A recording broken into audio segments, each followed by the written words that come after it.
Bagi informasi mengenai penanganan pandemi COVID-19 ini. Sesuai dengan keputusan dalam rapat kabinet yang dipimpin oleh Bapak Presiden, evaluasi untuk PPKM di Jawa Bali dilakukan setiap 1 kali seminggu. Sementara untuk luar Jawa Bali akan dilakukan setiap 1 dalam 2 minggu. Pada malam ini kami diperintahkan oleh Bapak Presiden untuk menyampaikan keputusan tersebut ke publik. Setiap langkah yang pemerintah ambil tentunya telah mempertimbangkan berbagai aspek serta masukan-masukan dari berbagai ahli dalam bidangnya. Penanganan di luar Jawa, Bali tentunya tidak bisa serta-merta dibandingkan dengan Jawa Bali. Karena tantangan di luar Jawa Bali lebih besar dari tantangan di dalam Jawa Bali. Contohnya dalam hal dukungan infrastruktur kesehatan. Pemerintah akan terus bekerja keras untuk mengendalikan pandemi di seluruh Indonesia. Dengan struktur penanganan sekarang ini, menurut hemat saya sudah sangat baik, karena Presiden yang menjadi Panglima paling tinggi dalam penanganan ini, sedangkan Menko Perekonomian dan saya adalah sebagai komando-komando wilayah atau komando lapangan seperti organisasi di militer juga. Tidak mungkin satu komando untuk semua itu, karena itu melihat luas rentang kendalinya. Oleh karena itu keputusan yang diperintahkan untuk menunjuk Menko Perekonomian untuk menangani luar Jawa, dan saya menangani Jawa Bali, saya pikir sudah keputusan yang paling tepat. Penerapan perpanjangan PPKM level 4, 3, dan 2 yang dilakukan sejak tanggal 2 Agustus hingga 9 Agustus di Jawa Bali menunjukkan hasil yang cukup menggembirakan. Dari data yang didapat, penurunan telah terjadi hingga 59,6% dari puncak kasus di tanggal 15 Juli 2021 yang lalu. Momentum yang sudah cukup baik ini harus terus dijaga. Untuk itu, atas arahan Presiden Republik Indonesia, maka PPKM level 4, 3, dan 2 di Jawa Bali akan diperpanjang sampai tanggal 16 Agustus 2021. Terkait keputusan ini akan dituangkan dalam instruksi Mendagri secara lebih detail. Dalam proses keputusan detail ini pun kami telah berkomunikasi dengan cermat dengan berbagai pihak, misalnya asosiasi mal, perindustrian, dan sebagainya, sehingga detail-detail pelaksanaan ini sudah disiapkan dengan baik oleh berbagai asosiasi. Selanjutnya perlu saya jelaskan bahwa penurunan kasus dan perawatan rumah sakit juga terjadi di sejumlah aglomerasi di Jawa Bali, kecuali masih ada masalah di Malang Raya dan juga di Bali. Untuk itu pemerintah akan segera melakukan intervensi kedua wilayah ini untuk menurunkan laju penambahan kasus. Tim kami sekarang sedang bergerak ke sana, dan saya sendiri juga nanti akan pergi mengunjungi kedua daerah ini. Selain jumlah kasus, kami juga melihat laju penambahan kematian di Jawa Bali semakin menurun, meskipun kondisinya masih bisa dikatakan fluktuatif di masing-masing provinsi. Pemerintah juga sangat mewaspadai kenaikan mobilitas yang tercermin dari kenaikan indeks komposit pasca 26 Juli terhadap kenaikan kasus konfirmasi ke depannya. Hal ini tentunya akan kami pantau sampai minggu depan, mengingat adanya jeda 14 sampai 21 hari dari perubahan indeks komposit terhadap penambahan kasus. Dan ini kami lakukan secara ilmiah dengan bekerja sama dengan Facebook dan juga bekerja dengan Google dan bekerja juga dengan NASA. Dalam penerapan PPKM level 4 dan 3 yang akan dilakukan pada tanggal 10 sampai 16 Agustus 2021 nanti, terdapat 26 kota atau kabupaten yang turun dari level 4 ke level 3. Hal ini menunjukkan perbaikan kondisi di lapangan yang cukup signifikan. Evaluasi tersebut kami lakukan dengan mengeluarkan indikator kematian dalam penilaian karena kami temukan adanya input data yang merupakan akumulasi angka kematian selama beberapa minggu ke belakang, sehingga menimbulkan distorsi dalam penilaian. Menyangkut ini pun kami sekarang terus bekerja keras untuk mengharmonisasi data. Dengan itu juga memperbaiki silacak. Kami membentuk tim khusus untuk menangani wilayah-wilayah yang memiliki lonjakan kasus kematian yang signifikan dalam beberapa minggu terakhir yang seperti kami lakukan di Yogyakarta. Setelah kami kembali dari Yogyakarta, kita evaluasi angkanya, kita temukan di sana-sini yang perlu diperbaiki. Selain perkembangan kasus COVID-19, saya juga akan sampaikan perkembangan yang terus membaik dari pelaksanaan 3M, testing dan tracing, serta capaian vaksinasi. Dan saya terima kasih juga kepada TNI Polri, Pemda, semua pihak, mahasiswa, anak-anak muda kita yang telah bahu-membahu bekerja untuk mensukseskan ini. Kepatuhan mengenai menggunakan masker telah mencapai 82%, meningkat 5% dibandingkan bulan Februari-Maret. Dan ini pekerjaan yang tidak mudah. Dan kami himbau juga pada kesempatan ini supaya seluruh masyarakat membudayakan untuk memakai masker ini. Karena kita mungkin akan hidup dalam bertahun-tahun ke depan dengan masker ini. Karena ini salah satu alat di samping vaksin untuk mencegah penularan varian Delta. Dalam hal peningkatan jumlah testing dan tracing, jumlah spesimen dan orang dites meningkat sangat signifikan hingga 3 kali lipat sejak bulan Mei 2021.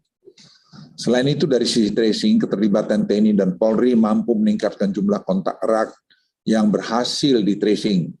Saat ini memang masih ada pencatatan yang dilakukan secara manual untuk aktivitas tracing ini, terutama karena keterbatasan akses internet untuk wilayah-wilayah pedesaan. Namun hal ini akan terus kami perbaiki dengan penambahan jumlah digital tracer lapangan, dan juga perbaikan pada sistem silacak yang lebih adaptif guna mengakomodasi tracing kontak erat yang akan semakin besar hari ke harinya. Dalam hal kecepatan laju vaksinasi, sejumlah provinsi dan wilayah aglomerasi menunjukkan peningkatan laju vaksinasi harian yang cukup signifikan. Hal ini tentu saja akan membantu dalam hal upaya pengendalian pandemi COVID-19 akibat varian Delta.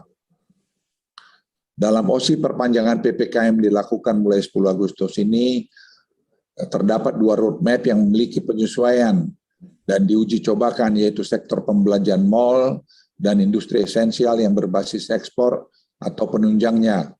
Pemerintah akan melakukan uji coba pembukaan secara gradual untuk mal, pusat perbelanjaan di wilayah dengan level 4, dengan memperhatikan implementasi protokol kesehatan. Uji coba pembukaan pusat perbelanjaan mal ini akan dilakukan di Kota Jakarta, Bandung, Surabaya, Semarang, dengan kapasitas 25% selama seminggu ke depan. Nah, dengan protokol kesehatan yang ketat. Hanya mereka yang sudah divaksinasi, saya ulangi, hanya mereka yang sudah divaksinasi dapat masuk ke mal dan harus menggunakan aplikasi Peduli Lindungi. Anak umur 12 di bawah 12 tahun dan 70 di atas 70 tahun akan dilarang untuk masuk ke dalam mal pusat perbelanjaan sementara ini.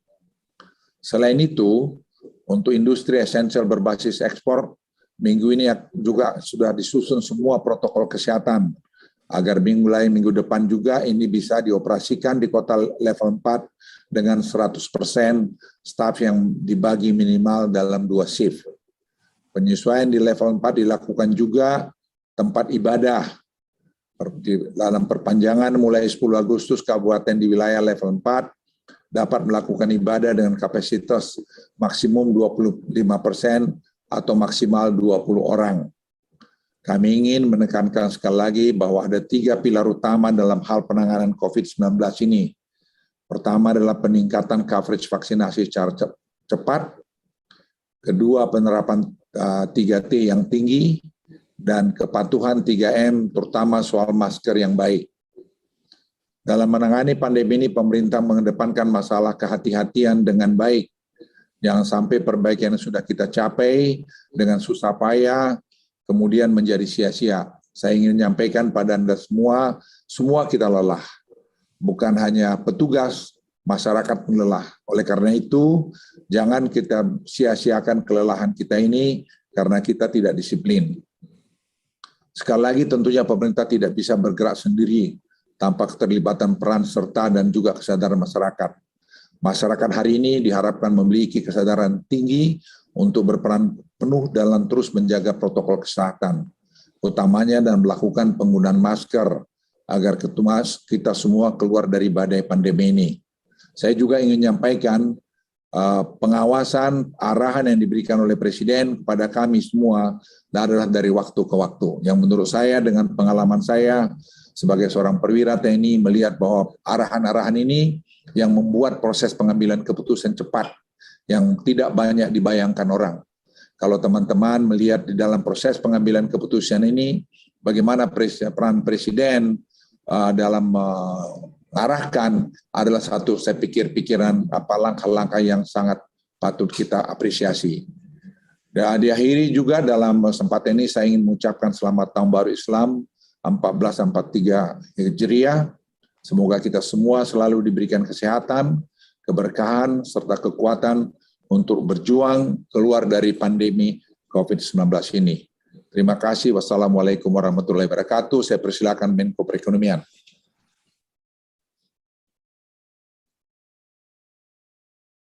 Bapak Menteri Kesehatan, Bapak Ibu media cetak maupun elektronik, Assalamualaikum warahmatullahi wabarakatuh. Salam sejahtera bagi kita. Om Swastiastu, Namo Buddhaya. Mungkin boleh share slide. Pertama, tadi kami hanya ingin menambahkan apa yang sudah disampaikan oleh Bapak Menko Marinvest secara nasional. Kita lihat terjadi tren penurunan, walaupun ini masih dinamis, masih berubah.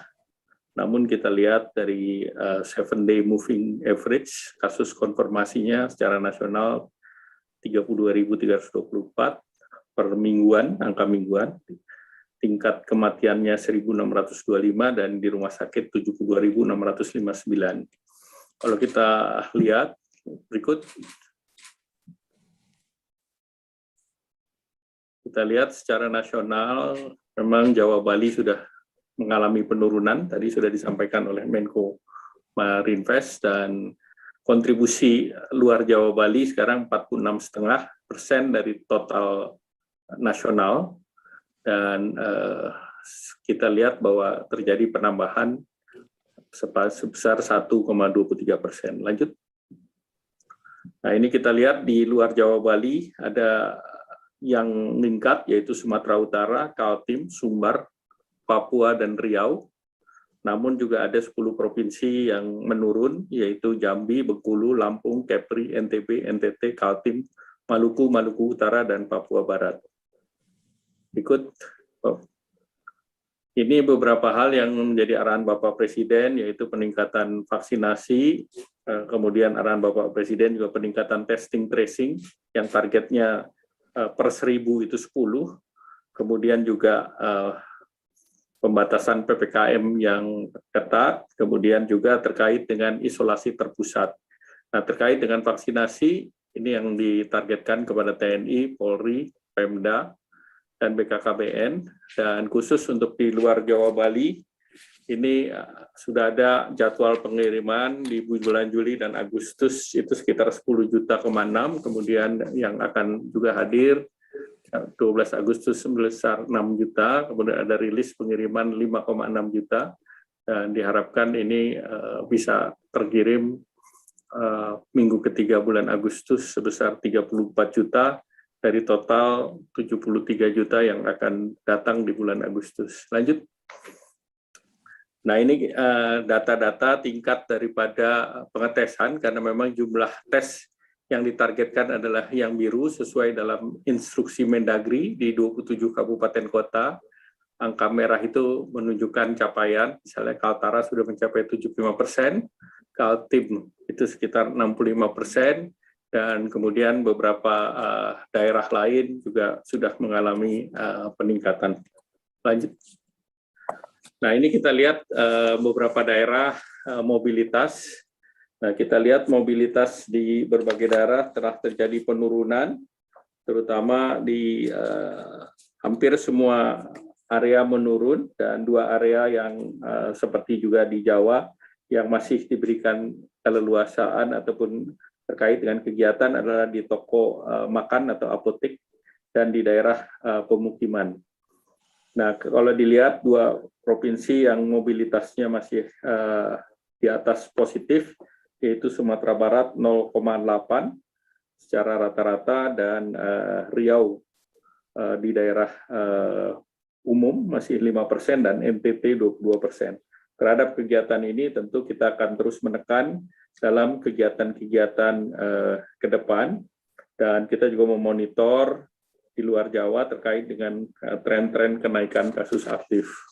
Nah, dari hasil evaluasi, pemerintah melihat bahwa 45 kabupaten kota ini masih perlu ditindaklanjuti, dan pemerintah juga mempersiapkan isolasi terpusat di luar Jawa dengan mempertimbangkan kasus yang ada, dan pemerintah akan menggunakan fasilitas kapal Pelni yang telah disiapkan oleh Kementerian Perhubungan bekerja sama dengan BNPB, Kementerian Kesehatan, dan pemerintah daerah.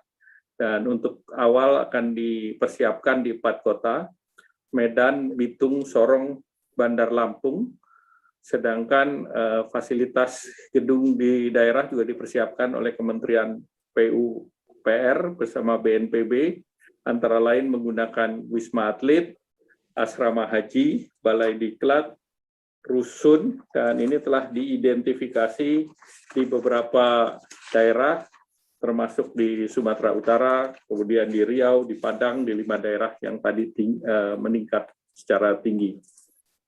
Kemudian pembiayaan isolasi terpusat itu kerjasama Pemda, Kemenkes, BNPB, dan yang sudah confirm adalah untuk Bitung dan Bandar Lampung. Beberapa wilayah yang disiapkan oleh Kementerian PUPR diharapkan bisa disiapkan dalam 1 minggu, 2 minggu ke depan adalah di Provinsi Sumatera Utara, Sumatera Barat, Riau, Kalimantan Timur, NTT, dan Papua.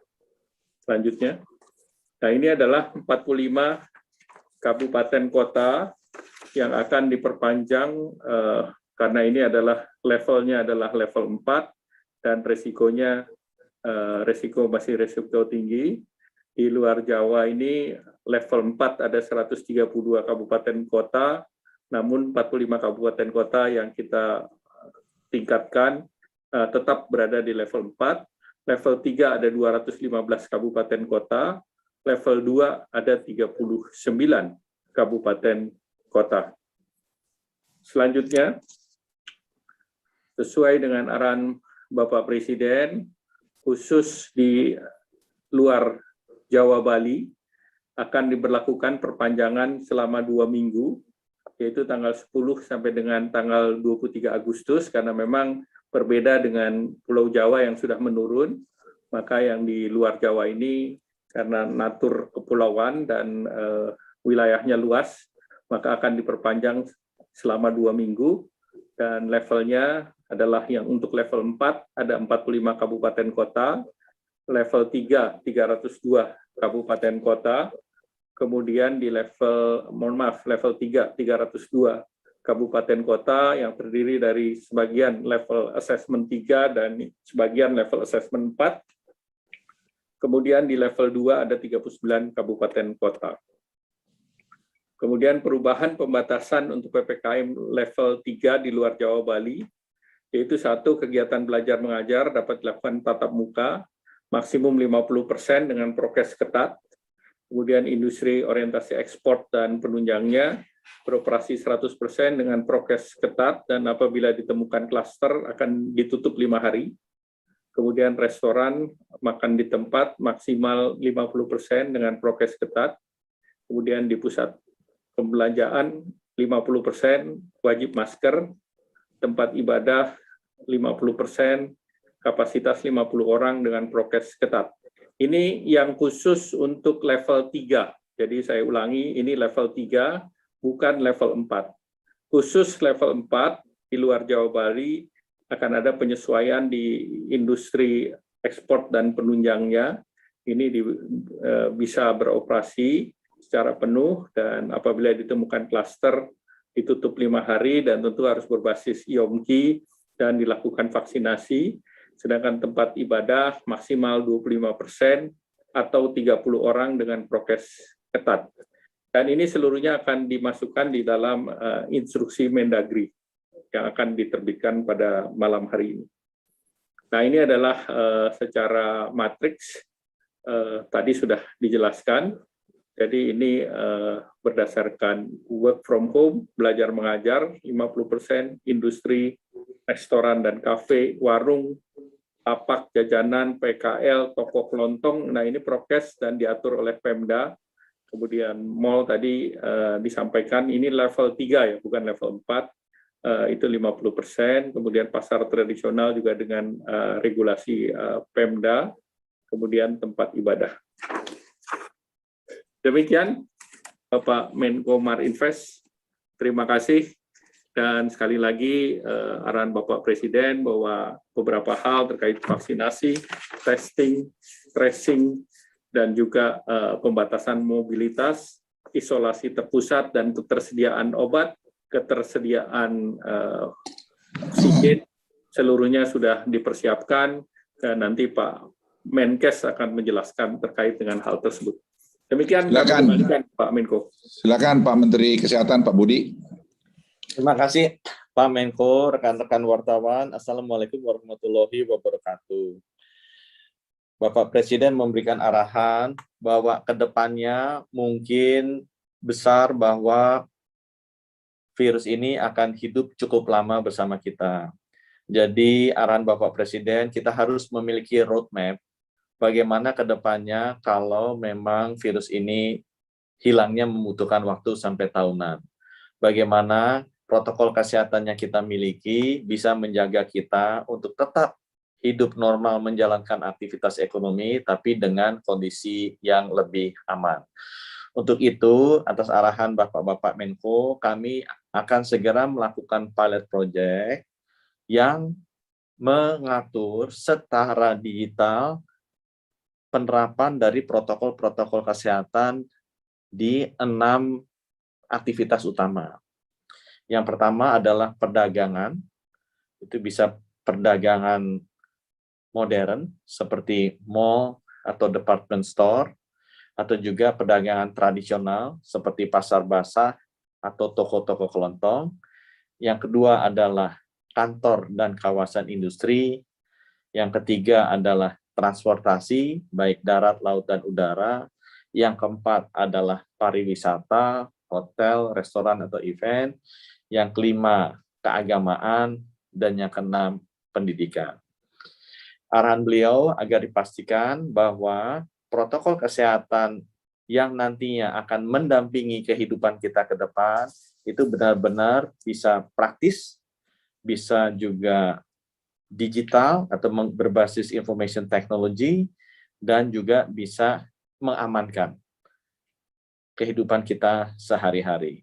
Dan sudah diputuskan oleh Bapak Presiden bahwa nantinya akan menggunakan aplikasi Peduli Lindungi sebagai dasar, dan kita rencananya mulai minggu depan akan mulai di beberapa mall bekerjasama dengan Asosiasi Mall Indonesia.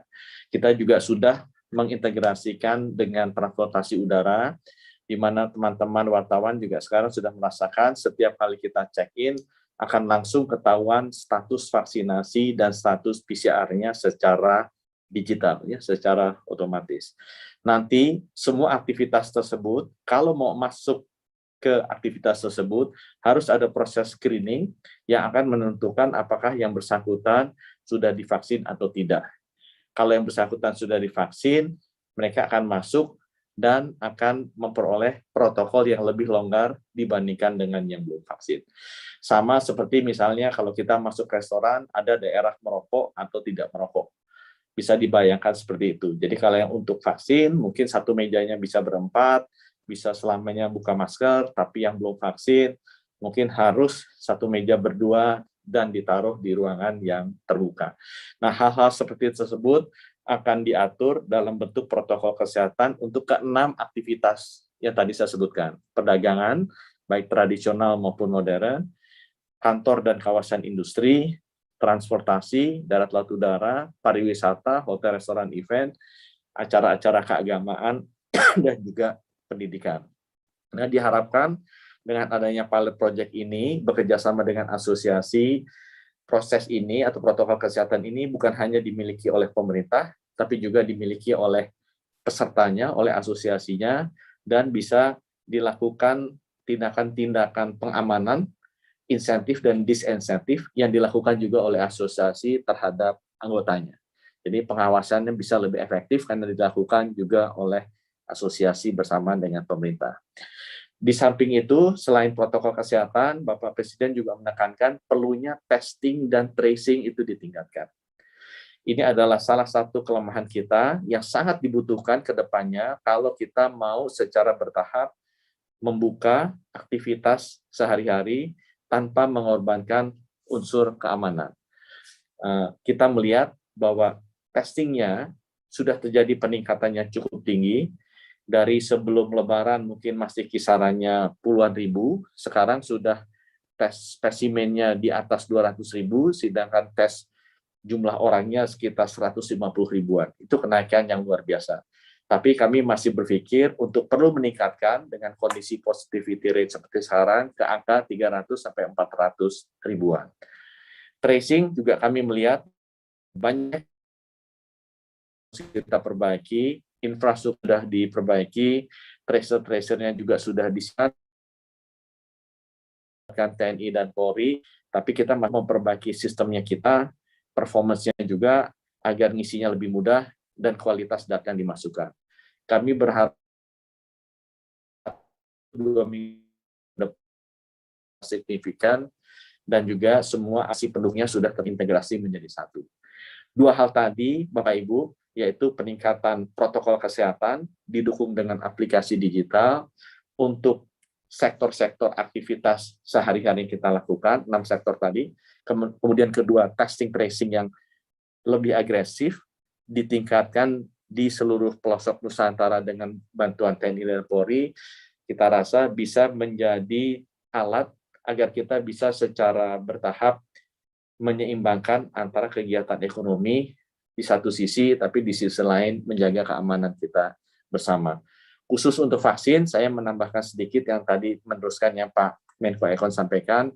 Memang Bapak Presiden menyampaikan dipastikan bahwa aglomerasi 7 di Jawa plus Bali kalau bisa segera diselesaikan dengan minimal 70% sudah dicapai di akhir September. Kemudian 45 kabupaten kota di luar Jawa dan Bali akan menjadi prioritas kita untuk mendapatkan tambahan vaksin karena mereka memang kasus konfirmasinya tinggi. Dan yang ketiga, khusus untuk 5 kabupaten kota. Jadi Kabupaten Jayapura, Kota Jayapura, ada satu lagi Kabupaten Kerom, Kabupaten Merauke, dan Kabupaten Mimika, itu sudah dikeluarkan instruksi Mendagrinya untuk segera dilakukan vaksinasi sebelum akhir September karena persiapan untuk PON di Papua. Mungkin dari kami demikian, rekan-rekan sekalian serta Bapak Menko, terima kasih. Wassalamualaikum warahmatullahi wabarakatuh. Teman-teman media, saya kira kami bertiga sudah memberikan penjelasan. Sekali lagi saya menyampaikan tadi apa yang disampaikan oleh Menko Perekonomian dan juga Menteri Kesehatan. Kita ke depan mungkin akan hidup seperti ini, di mana semua akan makin banyak digitalized, jadi akan banyak kita nanti mengandalkan kartu vaksinasi atau Q card gitu, dan atau juga nanti masker, cuci tangan dan seterusnya. Jadi semua pembayaran bungit juga akan nanti orang kurangin dengan cash, akan lanjut juga mungkin dengan handphone. Ini saya kira kita ambil saja hikmahnya untuk ini semua. Yang kedua, saya ingin ingatkan teman-teman semua, kita semua rakyat Indonesia super hati-hati menghadapi ini. Kita tidak perlu jumawa bahwa ini sudah selesai, masih jauh dari selesai. Dan tadi hasil studi para pakar ahli dunia, 70% mereka mengatakan ini kasus akan terus masih beberapa tahun ke depan. Oleh karena itu, gaya hidup kita pasti akan berubah. Cara hidup kita harus berubah. Dan kita harus bersama-sama menyesuaikan dengan cara baru ini. Oleh karena itu, kami mohon kita semua harus bahu-membahu untuk bekerja dan untuk mensukseskan ini. Apa yang kita lakukan, kita seluruhnya selalu komunikasikan dengan terbuka dan selalu kita minta pendapat masukan untuk membuat yang terbaik buat Republik tercinta ini. Sekali lagi terima kasih, selamat beraktivitas.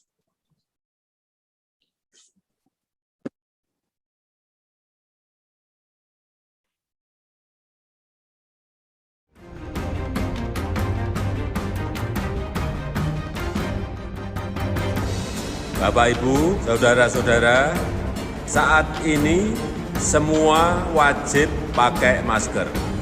Indonesia pasti bisa.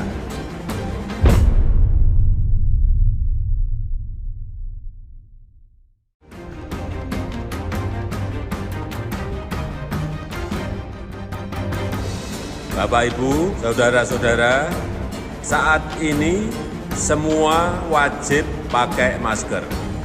Indonesia pasti bisa.